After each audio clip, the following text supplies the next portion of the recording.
இந்த இடத்துல லெஃப்ட் சைடில் இந்த இடத்துல வலி வருது.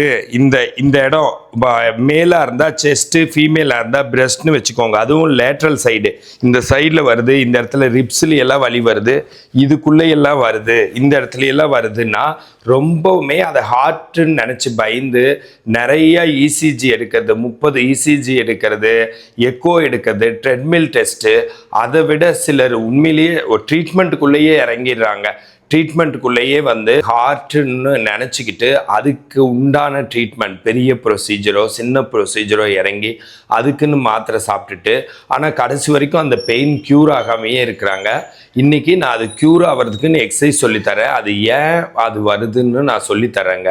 இப்போது இந்த சிம்டம் மட்டும் இருந்தாலே பயங்கரமாக பயப்படுவாங்க. இந்த சிம்டமோட சேர்ந்து இப்போ நான் சொல்கிற 12 சிம்டம் இருந்தால் ரொம்பவுமே பயந்துடுறாங்க. நாலேஜ் வந்து மீடியா மூலமோ எது மூலமோ அவங்க நாலேஜ் எடுத்து மக்கள் வச்சுருக்கிறது என்னென்னா இது ஹார்ட் தான், ஹார்ட் ட்ரபிள் தான். இன்னொன்று என்னென்னா அது ஏன்னு எனக்கே தெரியல. ஹார்ட்டுனா பயங்கரமாக பயப்படுவாங்களாமா. ஹார்ட்டுனா வந்து மனுஷனை கொன்றும், ஹார்ட் அட்டாக் வந்தால் செத்து போயிடுவோன்னு தெரிஞ்சு வச்சா அவங்க எதுனாலும் அப்படி தான். ஸ்பைனல் கார்டுனா உங்களை சும்மா விட்டுருமா? இல்லை வந்து வேறு கல்லீரல்னா ஒன்றும் பண்ணாதா? கிட்னினா ஒன்றும் பண்ணாதா? இல்லை மூளையில் ஏதாச்சுன்னா ஒன்றும் பண்ணாதா? இல்லை ஒரு சாதாரண விஷயம் கூட வச்சுக்கோங்களேன், ஒரு செப்டிக் ஆகுது, ஒரு சுண்டு விரலில் புண்ணாகுது, அது கூட தான் நம்மளை உயிரை எடுக்கிற அளவுக்கு இது இருக்கும். ஸோ எதுக்குமே வந்து இதுதான் அதுதான் இந்த உறுப்பு மட்டும்தான் உங்களை வந்து வாழ்க்கை இழக்க வைக்கும் அப்படி கிடையாது. பாசிட்டிவாகவே எடுத்துக்கோங்க. ஆனால் பிரச்சனை வந்துட்டு நோய் விஷயத்துல எல்லாம் வந்து பாசிட்டிவ் இல்லைன்னா வந்து டிசீஸ் விஷயத்தில் வந்து நான் தைரியமான ஆள், அது நல்லது கிடையாது. எக்ஸாக்டாக காரணம் என்னன்னு தெரிஞ்சு அதுக்கேற்ற ஸ்டெப்ஸை எடுக்கணுமே தவிர தைரியமாக எனக்கு இருக்கட்டும் பார்த்துக்கலாம் அப்படின்னா நோய் தான் ஜெயிக்கும். எப்போவுமே தெரிஞ்சு வச்சுக்கோங்க, நோயை எதிர்த்து போராடி நம்ம அதை வெளியில் வந்தால் நம்ம தப்பிக்கலாம். அதே மாதிரி நோயை கண்டு பயந்து அதுக்கு ஸ்டெப் எடுத்தால் தப்பிக்கலாம். 2 விஷயத்தில் சுத்தமாக தப்பிக்க முடியாது. நோயை கண்டு பயந்துக்கிட்டே ஒரு ஸ்டெப்பு எடுக்காமல் உட்கார்ந்துருக்கிறது, இல்லைன்னா அதை பயந்துட்டு என்னன்னு தெரிஞ்சுக்கிறதுல மட்டும் ஆர்வம் காட்டுறது. இது இவங்களுக்கு கண்டிப்பாக நோய் சரியாவது, நோய் தான் ஜெயிக்கும். இன்னொன்று, நோயை கண்டு பயப்படாமல் நோயெல்லாம் அதெல்லாம் எதுக்கு ஆஸ்பத்திரிக்கே போகக்கூடாது, அதெல்லாம் இருந்துட்டு போகுது, அதெல்லாம் நம்ம கண்டுக்கிட்டால் தான் நோய், கண்டுக்கலின்னா நோய் இல்லை அப்படின்னா ஒரு உண்மையாலும் வலிச்சா தானே நீங்கள் அதை ஃபீல் பண்ணுறீங்க. வலிக்கிறத போய் கண்டுக்காமல் எப்படி இருக்க முடியும்? என்னமோ ஒன்று ட்ரபிள் ஆகி தான் உங்களுக்கு வலியை கொடுக்குது, என்னமோ ஒன்று நடந்து தான் அந்த பால்பிட்டேஷன், இதய துடிப்பு அதிகமாகிறது, இதையெல்லாம் கொடுக்குது. ஸோ அதனால் இப்படி நினச்சிக்கிட்டு இருந்தாலும் கண்டிப்பாக நோய் தான் ஜெயிக்கும், நம்ம ஜெயிக்க முடியாது. நம்ம ஜெயிக்கணும்னா அதை கண்டு கொஞ்சமாச்சும் பயப்படணும், பயந்து ஸ்டெப் எடுக்கணும். பயந்துக்கிட்டே இருக்கக்கூடாது, ஸ்டெப் எடுத்து அதுலேருந்து ஓவர் கம் பண்ணிக்கணும். ஓவர் கம் பண்ணிவிட்டு நம்ம வந்து நிம்மதியாக ஜாலியாக இருக்கலாம்னு வச்சுக்கோங்களேன். ஸோ இப்போ இந்த சிம்டம் எல்லாம் எதில் வருதுன்னா, இப்போ இதுக்கான இன்னைக்கு இந்த சிம்டம் போகிறதுக்கு கூட நான் எக்ஸசைஸ் சொல்லித்தரேன். எதில் வருதுன்னு கேட்டால், நான் இப்போ நிறைய சிம்டம் சொல்லிடுறேன். அது எல்லாமே சர்வைக்கல் ப்ராப்ளம்னால வருது. இப்போ இங்கே வலியெல்லாம் சொல்லிட்டுனா அதை தவிர பால்பிட்டேஷன், இந்த இடத்துல சும்மா டக் டக் டக்னு அடிக்கிற மாதிரி இருக்கும், அதெல்லாம் பெயின் ரிலேட்டட், அதெல்லாம் ஒன் ஆஃப் த சிம்டம் வந்து சர்வைக்கலோட சிம்டம். அப்புறம் இங்கே வலி, இங்கெல்லாம் வலிக்கிறது, இல்லை இங்கே தாடையில் இல்லை கண்ணில் இதெல்லாம் வலி வர்றது, அப்புறம் கையில் கரண்ட் ஊறுற மாதிரி இருக்கிறது, கை விரல் மரமரப்பு, அப்புறம் ஷோல்டருக்குள்ளே வலி வர்றது. அதை தவிர என்னன்னு கேட்டால் இங்கே ஸ்டெர்னோக்ளைடு மாஸ்டர்டபீசியஸ் இந்த மசிலில் வலி வர்றது. அதுக்கப்புறம் கொஞ்சம் ஸ்கேப்புலா, கீழே ஸ்கேப்புலாவில் பெயின் வருது, அந்த பெயின் ரேடியேட் ஆகி முன்னாடி செஸ்ட்டுக்கோ பிரெஸ்ட்டுக்கோ வருது. அப்புறம் இந்த சைடில் அமுத்துனா வலிக்கும், டெண்டர்னஸ், அதெல்லாம் வந்து இந்த இன்ஃப்ளமேஷன் வர்றதுனால வலிக்கிறது.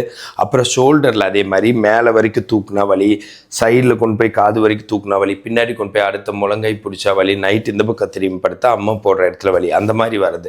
இப்போ நான் சொன்ன 4 சிம்டம் வந்து ஃப்ரோசன் ஷோல்டர், அடெசிவ் கேப்சுலைட்டிஸ் ஆர் பெரியாத்ரைட்டிஸ்னால வருது.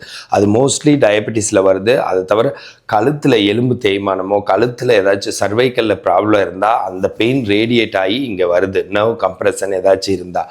ஸோ இந்த மாதிரியும் அதை தவிர இப்போ நான் பழசு சொன்ன எல்லா சிம்டமுமே இந்த இங்கே வலிக்கிறது, தலையில் வலிக்கிறது, ஒரு பக்க தலைவலி, இது எல்லாமே எதோட கலந்துருக்குன்னா சர்வைக்கலோட தாங்க கலந்துருக்கு. மோஸ்ட்லி 95% அப்படி தான் இருக்குது. சர்வைக்கலோடனா நம்மளோட C1 C2 C3 C4 C5 C6 C7 இருக்குல்லங்க, அதுக்குள்ள ஜவ்வு வீங்கிறது, ஜவ்வு ஹெர்னியேஷன், அதாவது அது பிரிங்கிட்டு தண்ணி எல்லாம் வெளியில் வந்துடுது, ஜவ்வு விலகிறது, டிஸ்க்கு ப்ரொலாப்ஸு, டிஸ்க் பல்ஜு, அதை தவிர டிஸ்க் ப்ரொட்ரூஷன், ஜவ்வு தொத்திட்டு இருக்கிறது, அது தவிர இது டீஜெனரேட்டிவ் சேஞ்ச் ஆகி எலும்பு தேய்மானம் ஆகி அதனோட இடைவெளி எல்லாம் கம்மியாகிறது. அதனால் அது வழியாக போகிற நரம்பு அமுத்துறது, ஃபொராமன் ஓட்டையெல்லாம் இருக்கும், நரம்பு போகிற ஓட்டை அதெல்லாமே சின்னதாகிட்டு அது வழியாக போகிற நரம்பு அமுத்துறது, இந்த மாதிரிலாம் நடக்கிறதுனால பிரேக்கியல் பிளெக்ஸஸ்லேருந்து வர்ற நர்வ் அமுத்துறதுனால அது எங்கெல்லாம் சப்ளை பண்ணுதோ அங்கெல்லாம் போகும். இப்போ உங்களுக்கு புரியுற மாதிரி சொல்லணும்னா, இங்கே கட் ஆயிடுச்சுன்னா 2 கை 2 கால் வராமல் போகும்னு நிறைய பேத்துக்கு தெரிஞ்சிருக்கும். இங்கே ஏதாச்சும் டோட்டலாக கட் ஆயிடுச்சு, ஏதோ மேலேருந்து விழுந்துட்டாங்க, இந்த இடத்துல வெட்டி ஸ்பைனல் கார்டு கட்டே ஆயிடுச்சு, நியூரோட்டோமோசிஸ்னா 2 எல்லாமே வராமல் போகும். அதை வச்சே இதை கம்பேர் பண்ணிக்கோங்க. அப்போ இங்கே கட்டானா அவ்வளோ நடக்கிறது, இங்கே அமுத்துனா ஏன் இங்கே எங்கே வேணாலும் வலி வராது, ஏன் நீர் வராது, இங்கே அமுத்துனா அப்புறம் திரும்ப சயாட்டிக்கெல்லாம் இருந்தால் கால் விரலில் கூட மரமரப்பு வரலான்னு வச்சுக்கோங்களேன். ஸோ இங்கே அழுத்துறது உங்களுக்கு இம்பேலன்ஸ் கொடுக்கலாம், யாரோ ஒருத்தர் பிடிச்சி தள்ளுற மாதிரி இருக்கலாம். இங்கே அமுத்துறதே உங்களுக்கு ஈவன் இங்கே ப்ராப்ளம்னா நம்மளோட bowel and bladder, urine and toilet விஷயத்தில் கூட அது இன்ஃப்ளூயன்ஸ் பண்ண முடியும், அதில் கூட பிரச்சனைகள் வரும். அதனால் இதை ஹார்ட்டுங்கிறது ஒரு லோக்கலைஸ்டாக ஒரு இடத்துக்கு, அதுக்கும் மேலே பல மடங்கு மேலே தான் இந்த ஸ்பைனல் கார்டுங்கிறது. அப்புறம் ஸ்பைனல் கார்டு ஹார்ட் இல்லைங்க சார், ஸ்பைனல் கார்டு தானே அப்படின்ட்டு அடுத்த நாளே வேலையை பார்க்க போயிடுது. அப்படி கிடையவே கிடையாது. ஹார்ட் மட்டும்தான் உங்களை எதுவும் பண்ணுமா என்ன, ஸ்பைனல் கார்டும் பயங்கர பிரச்சனைகள் பண்ணி விட்டுரும். நோய் விஷயத்தில் அசால்ட்டு காட்டவே காட்டாதீங்க. உண்மையிலேயே சொல்கிறேன், எந்த விஷயத்துலையுமே காட்ட முடியாது. நம்ம கடன் வாங்கினா கூட தான் நல்லா இருக்க மாட்டோம், ஓவராக நம்ம தேவைக்கேற்றதை விட செலவு பண்ணால் கூட நல்லா இருக்க மாட்டோம். அதே மாதிரியே நிறைய இடத்துல போய் சண்டை போட்டால் கூட தான் நம்மளுக்கு பிரச்சனை பெருசாக வரும். இல்லை நம்ம லீகல் படி நடந்துக்கலைன்னா கூட தான் நம்ம கோர்ட்டு கேஸுன்னு அலைய வேண்டியதாக இருக்குது. இப்படி தான் எல்லாமே கேர்ஃபுல்லாக இருந்து தான் வாழ வேண்டியதாக இருக்குது, இல்லைன்னா நம்ம வாழவே முடியாது. ஸோ இதில் அதே தான் நோய்க்கும். நோய் ஆரம்பத்திலேயே அதை ஆரம்பத்திலே பார்த்துக்கணுங்கிறது மட்டும் வச்சுக்கோங்க.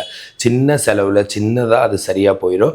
ஸோ இப்போ இந்த மாதிரிலாம் கழுத்தில் எலும்பு தேய்மானமோ ஜவ்வு வீங்கி விலகி நரம்பு அழுத்திட்டு இருந்தாலோ இல்லை ஃப்ரோசன் ஷோல்டராக இருந்தாலோ இந்த பெயின் எல்லாம் வரும், இந்த இடத்துல வரும். அதை நான் சொல்லிட்டேன். அதுக்கான எக்ஸசைஸு இப்படி ரொட்டேஷன் கிளாக் வைஸ் 7 தடவை,